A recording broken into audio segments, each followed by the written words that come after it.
Hi, everyone. I'm your host, Rob Campbell, and welcome to The Art of Boring, the podcast where we dive deeper into Moroz investment philosophy and thinking in order to make you, our listeners, more informed investors. Ultimately, we hope to connect you with the people at More who find excitement in be boring, make money. This podcast is for informational purposes only. Information relating to investment approaches or individual investments should not be construed as advice or endorsement. Any views expressed in this podcast are based upon the information available at the time and are subject to change. We're here with our Chief Investment Officer, Paul Moroz. Paul, welcome. Hey, Rob. Nice to see you again. Great to see you too. Paul, we've done a lot of podcasts here at The Art of Boring. I think we're up over 100 episodes.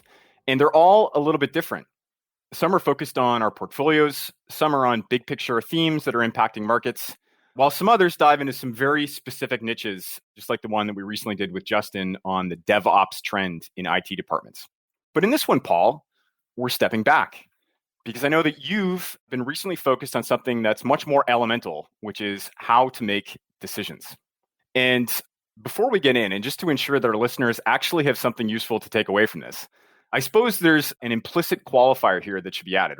Like, this is how to make good decisions? Well, if you want, I could suggest how to make bad decisions. We could invert the problem. Sure. Let's go that way.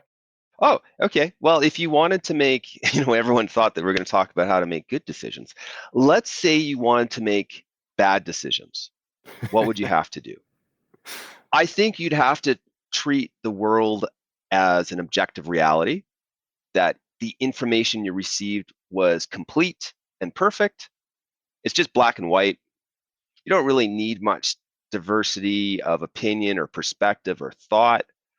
I think you really don't want to rely on any sort of process or philosophy in making the decisions. And you want to avoid any context or any other communication with people. Now, if you do bring other people into this, if you are working with team members, you probably don't want to do that, but you want to avoid clarity in how the decision is made. If there are outside ideas, to avoid communication and to make people scared, you kind of have to create a culture of fear. You want to hold people out, make fun of them when they fail. So it's difficult to change their mind if information changes. You'd want to probably skip the math. Don't do any math when you're making a decision. There's something called, some famous economists talk about system 1 and system 2. It's using kind of different parts of our brain or slowing down. You just want to make fast decisions. Don't slow down. Don't think through things. In the decision-making process, you want to make sure that if there are people that are involved in making these decisions, that they're incented on short-term things that they really can't control to guide their decisions. How's that? We've inverted that. That's how I think you would make bad decisions. In your thinking, does it matter what type of decision that it is? Are there bigger, more important decisions versus the thousands of decisions that we probably make every hour? Absolutely. I think one way to segment your life is there's things that probably don't matter very much, and you don't even have to spend the mental time or energy on. And I noticed that you're wearing a blue shirt and I'm wearing a blue shirt too. At some point in my life, I just bought blue shirts because you know what, Rob, that doesn't matter. That decision doesn't matter. And maybe that's a learning for us now as I talk about it. It declutters your mind because some decisions aren't important, but other decisions are very important. Decisions that will result in a longer term stream effect. Decisions that you can't take back. Once you go through the door, you can't take back. Decisions that actually have a lot of risk associated with them. It might be a large amount of financial money. It might be a large amount of your time. So I think you're right. There's different classes of decisions. So you can look at it that way. There's also a class of decisions that is more, and we can get into the way the world really operates, but there's scientific decisions where there's more of kind of an expert answer. And those problems are different than decisions where the information's always changing and the world's kind of murky and there's a whole bunch of other elements to it where it's actually better to get input and build what I'm calling an information collage. Got it. So yes, different types of decisions. just generally speaking, as human beings, are we good at making decisions? No, I think we're terrible at it. I was listening to a podcast. This was Tim Ferriss, great podcast, brings on experts, and they had someone by the name of Donald Hoffman, who is the professor of cognitive science at University of California, Irvine. He was talking about the mechanics, the machinery of the brain, and basically said, he asked the question, would evolution by natural selection shape our sensory systems to tell the truth about the physical world about us? Would it actually represent the true objective reality? And his conclusion was absolutely not. Our sensory systems, if you believe in evolutionary theory, it evolved for fit, and so that you could reproduce effectively. It had nothing to do with evolving so that we are seeing reality and being able to tell the truth. And so, I mean, just consider that for a moment. All this information that you're taking in is sort of incomplete and imperfect, and your brain, and there's different parts of your brain, we're just really not well equipped to deal with it. We have to work hard at making decisions. Got it. So we're not very well set up for it. We do this stuff all the time. Some are less consequential, some are more consequential. The business that we're in, though, Paul, like I said at the outset, sure, we've got an investment philosophy, we've got a process, but I think I've heard you say that really it's about making decisions over and over and over. Is that the right way to think about investing? I think so. And I think it's the right way to think about a lot of things. Like what our product as more investment management is making repeatable value-added decisions. That's what we do. It's rather invisible because people think, well, it's about picking stocks. It's about following your investment philosophy. We're really making decisions. And when investment philosophy and a process supports that, picking stocks is actually making decisions, but we are very much in the decision business. And one of the reasons why I think that this is such an not only excellent topic to bring up to remind our entire organization and people we're associated with in the investment community that that is the purpose of what we're doing. I think that there are many other organizations that their actual core purpose, what they're doing is making decisions. And they should be elevating that concept and working really hard on doing that. And I think that goes for if you're a consultant, or if you're a software firm, or if you're in government, or if you're a parent.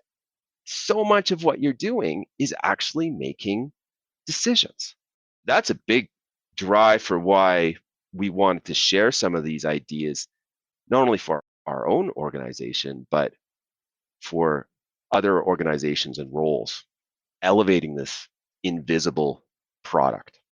Well, let's go back to the bad decision making, but maybe sort of reverse it from there and come back to things that are actually helpful to take away. So one of the things that I heard you say was, if you wanted to make a bad decision, assume that you had complete and perfect knowledge of the world.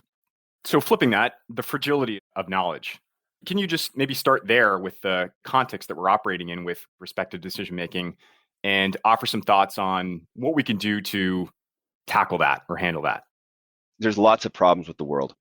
My views on this have certainly evolved. If you're an Ayn Rand fan and have read the famous book Atlas Shrugged, there's this concept that the world is an objective reality. And I used to have quite intense debates with our chairman, Jim Hall, about this. And my view has changed because I don't actually think that the world is nearly as objective as I thought I did 15 years ago. And there's a number of reasons for why knowledge is so fragile. First of all, most of our knowledge on which we base decisions on is inductive in nature. It's based on the observations that we see.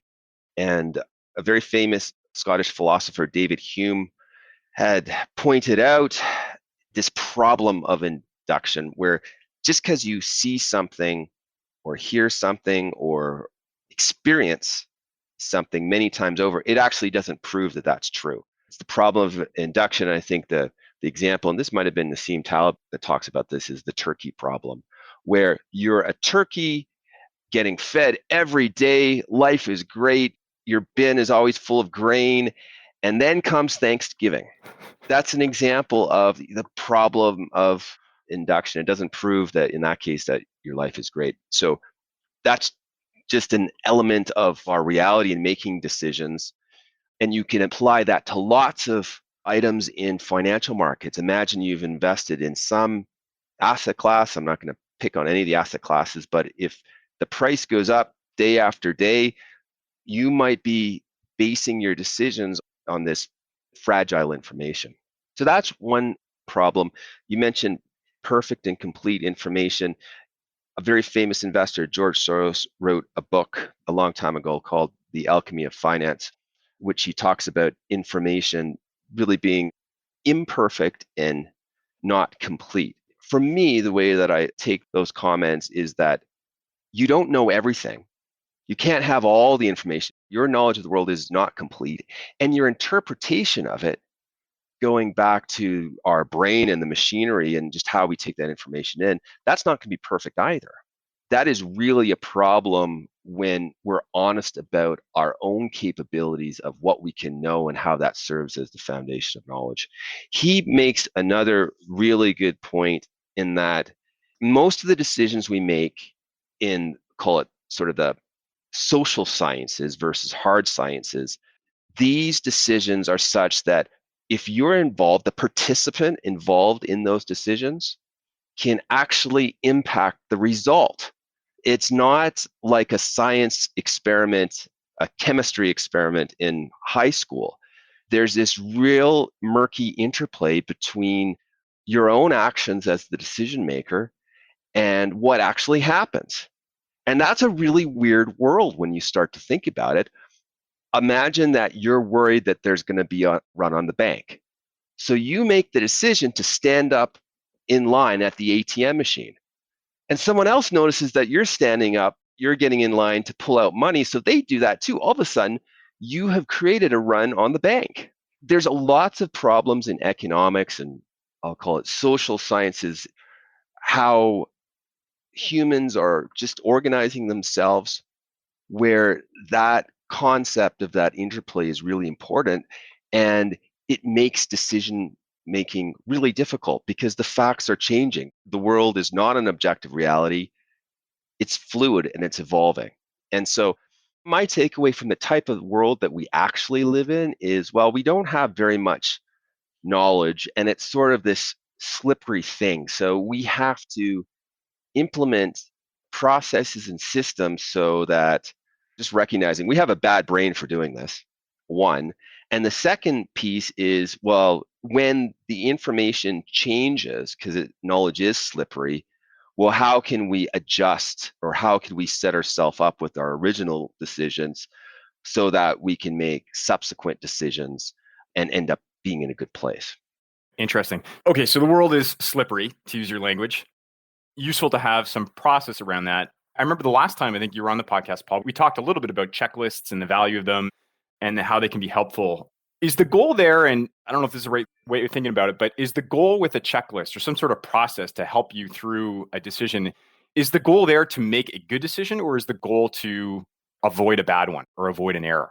I think it's very much the latter. And it creates better decisions through avoiding mitigating error and better consistency ultimately in those good decisions. That's process. Now that's different than frameworks and philosophy because the world is so murky in terms of information and there's so much stuff going on in each of our brains and it's so easy to make errors. And those errors might be, well, I'm hungry, so I'm feeling negative, so I make a decision that I don't want to take risk or I'm negative on the situation. Or the other way around, you're feeling happy and positive and you feel you can conquer the world and you make a decision that's positive because, I don't know, you just went jogging and there's a bunch of endorphins running around your brain. How do you avoid that? Well, that's a framework and a process thing. So you hold up a philosophy or a framework to try to steady yourselves. I mean, in the investment world, like what's our framework to steady ourselves? Well, we invest in, listeners have heard this 1,000 times, 1,000,000 times, wealth creating companies, excellent management teams, don't pay too much. That's the guiding star of what we're doing. You can use other philosophies to help you out. I'll share a personal story. Years ago, my wife and I sat down for a little offsite to determine how we wanted to raise our family. And we created this acronym, Happy C. My wife's name is Carla. And Happy C stands for the values and the focus of things that we wanted to impart upon our kids. This is to help guide us through decisions we'll make in everyday life with our kids. And the H is for honesty. The A is for always be learning. The first P is for being proactive. The second P is for following your passions. The Y is for do your best, do the best of your abilities. And C is for care. Care for other people, care for your family. I think that that's a personal family example of applying this to help with decision making outside of a professional context. And that's helped us in the decisions we're making because we can go back to it and it sort of refocuses on what's important. Every organization is going to have a different emphasis, and your philosophy and a framework is a way to just steady your focus in making decisions when your brain is going to have a lot of chatter over time and is going to be influenced by external things. So that's philosophy and framework, Rob, and different than sort of the process and checklist, which gets down into I think on the last podcast, we were talking about your backcountry pack list. That's right. Maybe sticking with frameworks and philosophy for a second, though, maybe this is a process too, but just on this idea of context, ensuring adequate context. I get the idea of the North Star with respect to just bringing it back to either decisions in your family or for our investment philosophy, how much you use a framework or philosophy to ensure that context in making decisions. Well, this relates to creating an information collage because I've painted a picture of the world where the information that we have is kind of rough, so you have to patch it together. And so the risk is that you're making a decision when you don't have the full context of information. And I think it's really straightforward when you think about the decisions that young people make versus old people. As you get older, you have more wisdom. Why is that? Because you have more context in your life in your 20s versus when you're a teenager, and you have more context when you're in your 30s or 40s after you've had kids. It's life experience. You make better decisions. Why? Because you have context.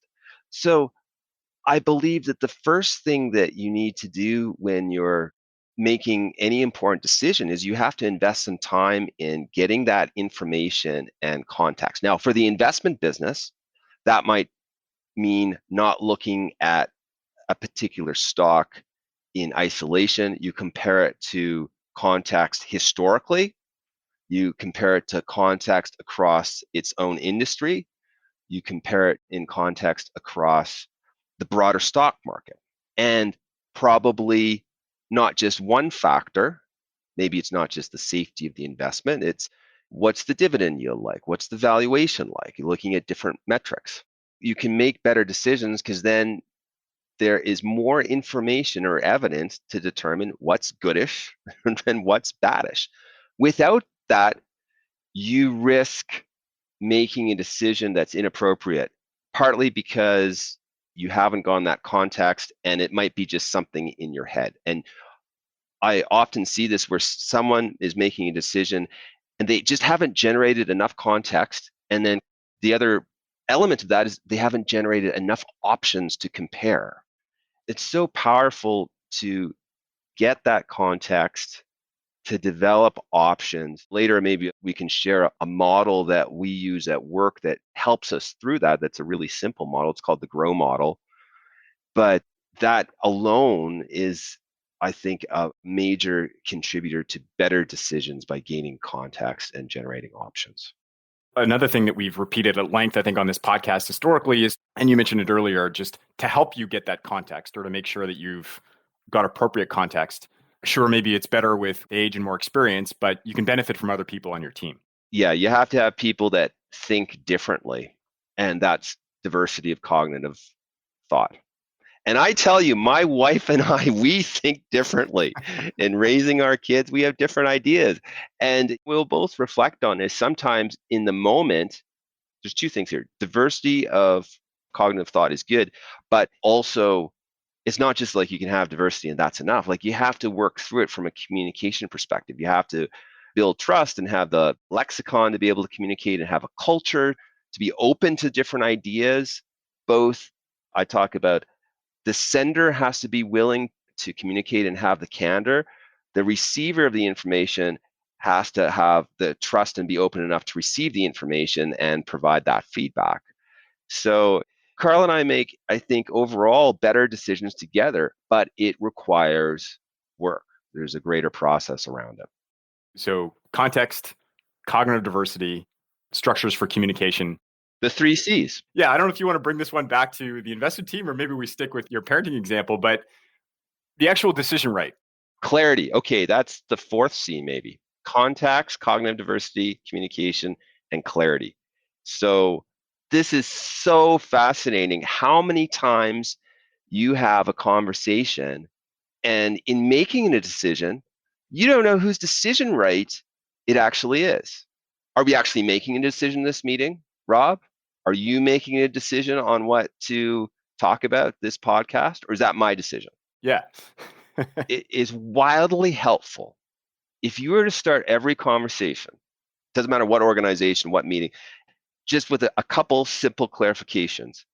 One, we want to clarify, is this a meeting for discussion or decision? Are we just exchanging information to share, or are we actually making a decision? If so, who has the decision right? Now, the decision right could be someone's in charge of that decision. The decision right could be, well, we're going to vote and it has to be unanimous. It could be, we're going to vote and it's a simple majority. But clarifying that is so helpful, because then you can turn the problem to, okay, here's our decision-making structure, and okay, now let's focus on what process that we want to go through to make the best decision we have under that structure. And honestly, I think that one of the real powerful structures we have here at More is we have clarity in decision-making structure for each of our asset classes. It has always been a leader decides with input model.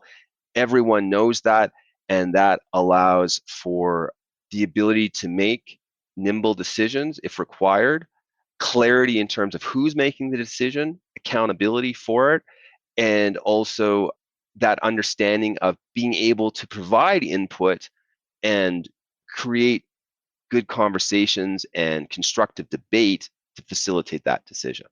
Different organizations will have different programs, and I'm not saying that that's right for everyone, but I think it's really important. Just on that topic, you mentioned the GROW model before, which I think helps the decision maker, but also in understanding the input and the context. Do you want to just describe that a little bit more for our listeners? Sure. So this is a model that we use, and I think maybe in our transcripts we can, this certainly isn't our model, we can give credit where credit's due, where this came from. You can put that in the transcript or notes, but it's an acronym for a few things. One is, well, what's the goal? Getting clear on that. What's the current reality of the situation? What are the options that we have? And then finally, after clarifying that, getting to, well, what's our way forward? It's about problem solving, but also about making a decision. There's another version of it which has a second O, which addresses also what obstacles would there be in making it the decision. It's a real simple one, and I think we've picked up on it as one of our tools or frameworks that we use at More for decision making, but it's also very applicable to pull out and use in any sort of situation where you're making a decision and trying to problem solve and move forward. I think I'm with you so far. One of the challenges that I'm foreseeing, at least, is take the GROW model. So we can have a problem. We're trying to reach a decision. We've got a culture of communication and clarity, and we've got lots of different perspectives. We're getting the context. We know we've got some guiding principles to help guide our decisions. So that setup is there. We go through the GROW model. We come out with a way forwards. But then time goes on and things change. I think that's where I'd love to go next, Paul, is just the second you've made a decision, and to your point earlier about if it's a social science type decision, like your action may actually influence the way things carry out. But even if it isn't, the world evolves, things change. How do you as a decision maker, what concepts can you offer or that have observed really help with just dealing with not only uncertainty in the moment, but uncertainty that continues to evolve. It's really tough to change your mind on things. And I think part of it is because one is it just new information comes in. And secondly, people associate themselves with the ideas and the decision. And so let's take that one first. I think that it is vital that you don't tie your own identity to decisions. And the reason for that is it's a lot easier to change your mind. No one has a lock on ideas. It's not your idea. You might make a decision, it's a decision, but if you can actively work to separate yourself from the idea that was implemented, whatever it was, it's a lot easier to go a different direction. And when the facts change, you can change your mind. Now, that's the second thing, is that there is something about recognizing that the world is probabilistic and might turn out differently than what you thought. And that's a whole mindset. If you believe that there is sort of only one plan and you close off your mind to different scenarios and new information, that's going to be more difficult to change your mind. So that's more of a cultural element. And there's different personality tests. Some people are just, I think, naturally more open than others, but I think you can also train yourself to be open and consider different pathways. There are processes, of course, that you can implement to do that. Reviews and lookbacks are really important. Just structuring time to review decisions and doing so in a manner where you can rebuild that process. It's almost like zero-based budgeting, if people have heard that term before. You're just taking a fresh look at everything.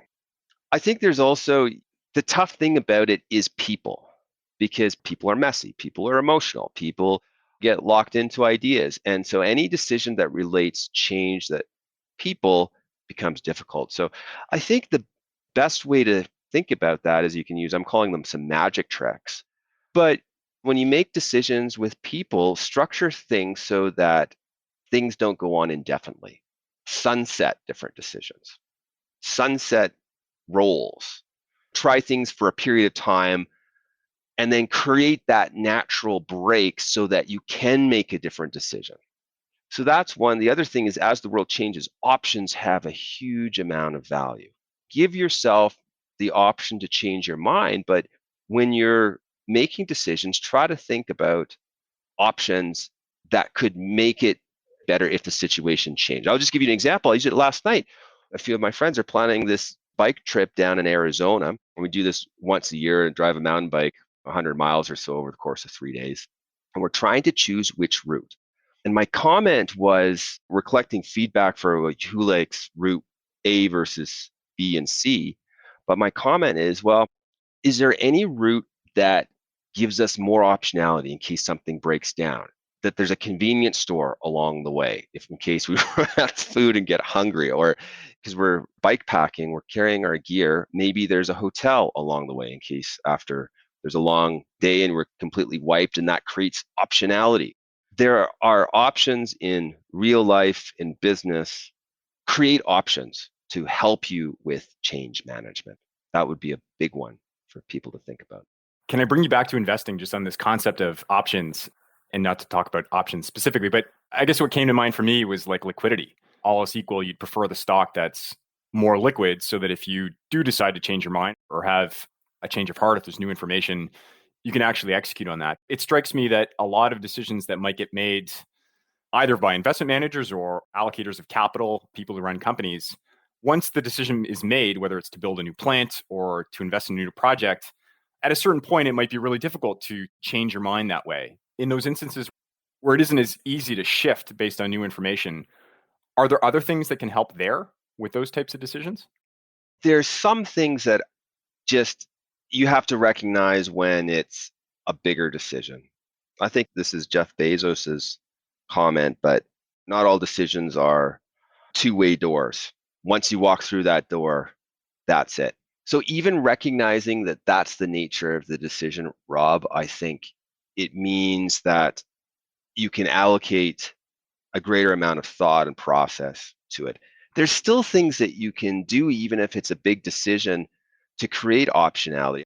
I'm thinking there's a building this is in Calgary, across the street from our office, that we had gone through, of course, the downturn, and they made a decision to structure the project so they were building the one tower, but they capped the other part off, and they would only develop that as an option if things continued well. Otherwise, it could be used for parking or something like that.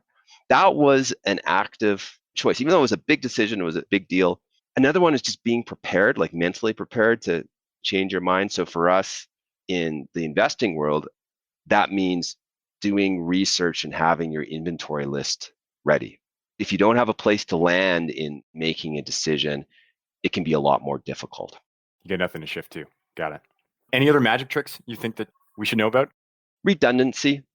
If something goes wrong, making sure that you're going to be in an okay spot.